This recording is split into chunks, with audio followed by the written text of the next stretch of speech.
Friends, welcome to Nageshwar math. మనం probability part 1 వీడియోలో probability basics గురించి తెలుసుకుందాం.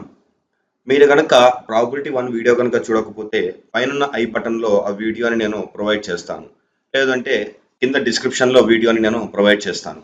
ఈ వీడియోలో మనం ప్రాబబిలిటీ మీద కొన్ని సమ్స్ని సాల్వ్ చేద్దాం. ఇప్పుడు ఈ ఫస్ట్ సమ్ కనుక మీరు చూసుకుంటే ఇక్కడ find the probability of getting 6 when 2 dice are rolled అని చెప్పి ఇచ్చారనమాట. సో దీనికి ఫస్ట్ సొల్యూషన్ ఎలా చేయాలి అనేది చూద్దాం. ఇక్కడ ఫస్ట్ మనకి రావాల్సిన థాట్ ఏంటని చెప్పంటే, ఇక్కడ ఏమడిగారు, find the probability of getting 6 when 2 dice are rolled అన్నారు. సో 1 డైస్ కనుక రోల్ చేస్తే టోటల్ నెంబర్ ఆఫ్ అవుట్కమ్స్ ఎన్ని వస్తాయి? 1, 2, 3, 4, 5 అండ్ 6. సో ఇక్కడ 2 డైస్ రోల్ చేశారు కాబట్టి 2 డైస్ రోల్ చేశారు. సో మనకి n of s is equal to total 36 రావాలి. ఇక్కడ మనం చూసుకుంటే n of s is equal to మనకు వచ్చే ఛాన్సెస్ ఏమేమి ఉన్నాయని చెప్పి ఇక్కడ మనం చూసుకోవాలి. సో 2 డైస్ మీద 1 1 పడచ్చు, 1 2, 1 3, 1 4, 1 5 అండ్ 1 6. సో ఇలా మనం చూసుకోవాలి. So total number of outcomes ఎన్ని వస్తాయి? మనకి 36 వస్తాయి. ఇక్కడ వాళ్ళు మనల్ని ఏమడిగారు? ప్రాబబిలిటీ ఆఫ్ గెట్టింగ్ 6 అన్నారు. అంటే 2 డైస్ మీద 6 రావాలి. సో ఆ వచ్చే పాసిబిలిటీస్ ఏందో ఈ అవుట్కమ్స్ రాసి మనం తెలుసుకుందాం. సో ఇది 2,1, 2,2, 2,3, 2,4, 2,5, 2,6, 3,1, 3,2, 3,3, 3,4, 3,5, 3,6. ఇట్లా మనం 6,6 దాకా రాయాల్సి ఉంటుంది. సో 4,1, 4,2, 4,3, 4,4, 4,5 అండ్ 4,6, 5,1, 6,1 రెండు సైమల్టేనియస్గా రాసేస్తున్నాను. 5,3, 6,3, 5,4, 6,4, 5,5, 6,5, 5,6 అండ్ 6,6. ఇప్పుడు ఇది total outcomes 1 2 3 4 5 6, 1 2 3 4 5 6. So 6 into 6 36 outcomes. Total number of outcomes 36. ఇప్పుడు 2 డైస్ రోల్ చేస్తే దాని టోటల్ నెంబర్ ఆఫ్ అవుట్కమ్స్ 36. ఇప్పుడు వాళ్ళు అడిగిన సమ్ ఏంటంటే ప్రాబబిలిటీ ఆఫ్ గెట్టింగ్ 6 అని అడిగారు.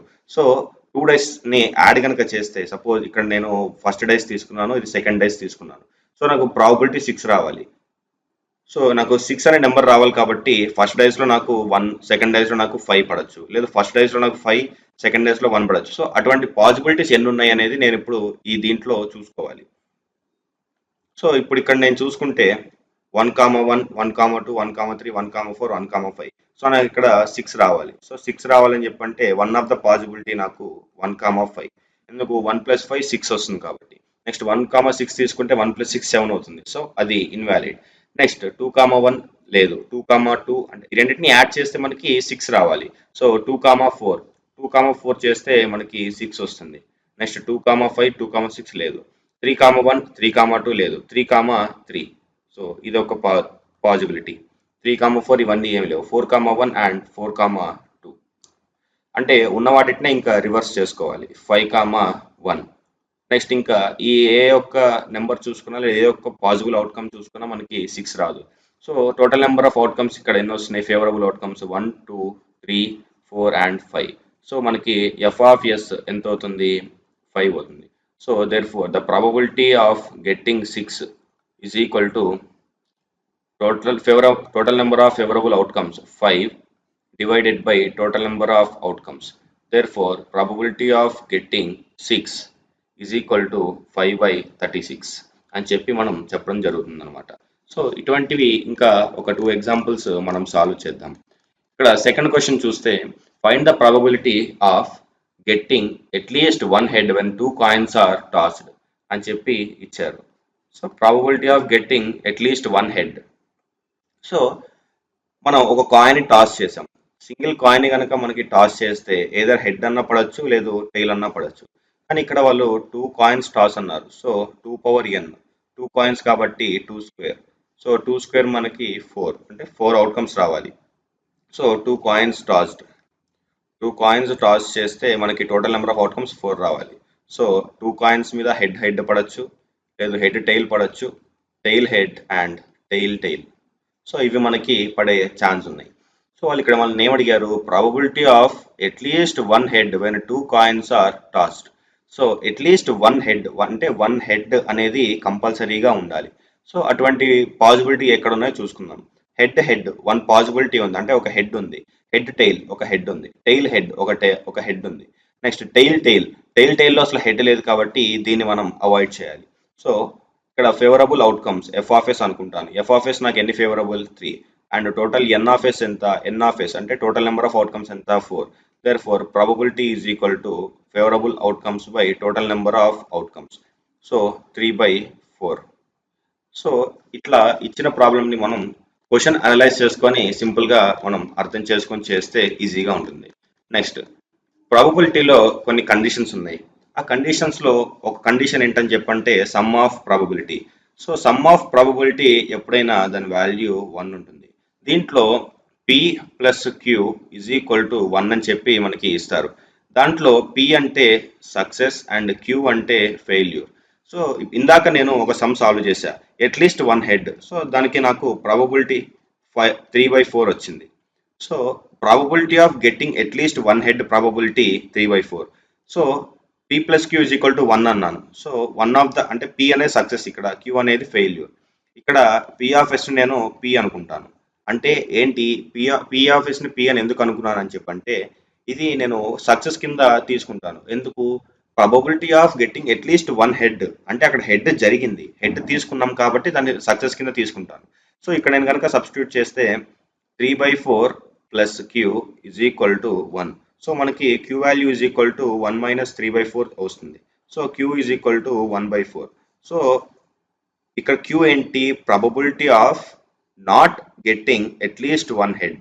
ఇక్కడ P అనేది probability of getting at least 1 head. So ఇక్కడ నేను రాస్తున్నాను. ఇక్కడ P అంటే probability of getting at least 1 head and Q probability of not getting at least 1 head. Probability of not getting at least 1 head. So ఇప్పుడు ఇందాక మనం చూసిన ఎగ్జాంపుల్ కనుక మనం మళ్ళీ చూస్తే ఇక్కడ probability of getting at least 1 head అని అన్నారు. సో 1 హెడ్ కాబట్టి 3/4. మనం ఇలానే ఎందుకు ఫైండ్ అవుట్ చేయాలి, probability of getting at least 1 head అంటే ఒక కేసులో మనకి హెడ్ రాలేదు, అంటే ఈ టైల్ కేసులో మనకి హెడ్ రాలేదు. సో మనం ఏం చేస్తాం, probability of not getting head కనుక్కుంటాం. So not getting head. So not getting head కనుక కనుక్కుంటే P of S is equal to total number of outcomes ఎంత 4, not getting head F of S ఎంత only 1. అంటే 3 కేసులో హెడ్ వచ్చింది, ఈ ఒక కేసులో మనకి హెడ్ రాలేదు. So probability of not getting head 1/4. ఇప్పుడు probability of getting head, so మనకి P plus Q is equal to 1 కాబట్టి ఇక్కడ P వాల్యూ మనకి 1/4 plus Q is equal to 1. So Q is equal to 1 minus 1/4. So Q is equal to 3/4. ఈ answer and ఈ answer రెండు same. అంటే ఇక్కడ ఏంటని చెప్పంటే 2 వేస్గా మనం ప్రాబబిలిటీ వాల్యూస్ని కనుక్కోవచ్చు. ఒకటి సేమ్ డైరెక్షన్లో వెళ్ళడం, లేదు ఆపోజిట్ డైరెక్షన్లో రావడం. ఇక్కడ ఈ సమ్ని నేను ఎలా సాల్వ్ చేశానని చెప్పంటే సింగిల్ డైరెక్షన్లో వచ్చి సాల్వ్ చేశాను. ఇంకొక సమ్ని నేను ఆపోజిట్ డైరెక్షన్లో వెళ్ళి సాల్వ్ చేయడం జరిగింది. సింగిల్ డైరెక్షన్ ఏంటి, వాళ్ళు ఓన్లీ హెడ్ కావాలి అని అడిగారు కాబట్టి ఓన్లీ హెడ్స్ని కన్సిడర్ చేసుకొని F of S is equal to 3 and N of S is equal to 4 కింద సబ్స్టిట్యూట్ చేసుకుని నేను వాల్యూ 3/4 అని రాసుకున్నాను. ఆపోజిట్ డైరెక్షన్ ఏంటి, వాళ్ళు అట్లీస్ట్ 1 హెడ్ ఉండాలి అని చెప్పి అన్నారు. నేనేం చేస్తున్నాను, అసలు హెడ్డే లేకపోతే ఏమవుతుంది అని చెప్పి నేను ఇక్కడ చేయడం జరిగింది అనమాట. సో మనం కొన్ని ఎగ్జాంపుల్స్ని ఇప్పుడు మనం చూద్దాం. దీని మీద ఒక ఎగ్జాంపుల్ తీసుకున్నాను. ఆ ఎగ్జాంపుల్ ఏంటంటే, in a cricket match a batsmen hits a boundary 6 times out of 30 balls. So ఇక్కడ నాకు total number of outcomes N of S is equal to 30. ఎందుకు, అతను 30 balls లో 6 times 6 కొట్టాడని చెప్పడం జరుగుతుంది. సో వాళ్ళు ఇక్కడ మనల్ని ఏం అడిగారు, find the probability that she did not hit a boundary. అంటే వాళ్ళు ఇక్కడ ఏం అడిగారు, probability of hitting boundary probability of hitting boundary is equal to 6/30. వాళ్ళు ఇది ఆల్రెడీ మనకి ఇచ్చేశారు. వాళ్ళు ఇప్పుడు మనల్ని ఏం కనుక్కోమంటున్నారంటే probability of not hitting boundary అని మనల్ని కనుక్కోమంటున్నారు. So probability of not hitting boundary is equal to 1 minus probability of hitting boundary అని ఇందాక నేను చెప్పిన ఫార్ములాతో మనం తెలుసుకున్నాం. సో ఇక్కడ ప్రాబబిలిటీ ఆఫ్ హిట్టింగ్ బౌండరీని నేను క్యూ అనుకుంటాను is equal to 1 minus probability of hitting బౌండరీని పి అనుకుంటాను. సో ఈ ఇందాక మనం ఆ స్టేట్మెంట్ చూసుకుంటే sum of probability values is equal to 1, ఆ స్టేట్మెంట్ సాటిస్ఫై అవుతుంది. సో ఇక్కడ Q is equal to 1 minus 6/30. So 1 minus 6/30 అంటే 30 minus 6/30, that is equal to 24/30. Therefore probability of not hitting boundary, P of not hitting boundary is equal to 24/30 అని చెప్పి మనం చెప్పడం జరుగుతుంది అనమాట. సో ఇంకొక ఎగ్జాంపుల్ తీసుకుంటాను. సేమ్ ఇటువంటి ఎగ్జాంపులే, ఇది ఒక హోంవర్క్ ప్రాబ్లం అనమాట. So A batsmen hits 6 10 times out of 100 balls. What is the probability that he did not hit a 6 in that match అని చెప్పి అడుగుతున్నారు. సో ఇక్కడ వాళ్ళు మనకి total number of outcomes n(s) is equal to 100 ఇచ్చారు. So f(s) ఎంత ఇచ్చారు? 10 ఇచ్చారు. ఎందుకు? అతను 6 కొట్టాడు. ఎన్ని టైమ్స్? 10 టైమ్స్. ఎన్ని బాల్స్లో? 100 బాల్స్లో 10 సిక్సెస్ కొట్టాడు అతను. So probability of getting or probability of hitting 6 in that match is equal to మనకి వాళ్ళు ఇచ్చినట్టు 10/100. ఇప్పుడు వాళ్ళు మనల్ని ఏం కనుక్కోమంటున్నారు? Probability of he did not hit a 6 in that match అని అడుగుతున్నారు. So probability of not hitting 6 is equal to 1 minus probability of hitting 6 అని చెప్పి నేను రాస్తున్నాను. So that is equal to 1 minus 10/100, that is equal to 100 minus 10/100. So 100 minus 10 90 divided by 100. 0 cancel చేస్తే 9/10. ఇక్కడ 0 cancel చేస్తే 0.1 decimals కింద కన్వర్ట్ చేసుకుంటే, so ఇక్కడ probability of not hitting 6, so probability of not hitting 6 is equal to 9/10 or 0.9 అని చెప్పి రాసుకోవడం జరుగుతుంది అనమాట. ఓకే ఫ్రెండ్స్, ఈ వీడియో కనుక మీకు నచ్చినట్లయితే లైక్ అండ్ షేర్ చేయండి. మరిన్ని ఇంట్రెస్టింగ్ వీడియోస్ మ్యాథమెటిక్స్ మీద పొందడం కోసం ఛానల్ని సబ్స్క్రైబ్ చేసుకోవడం మర్చిపోకండి.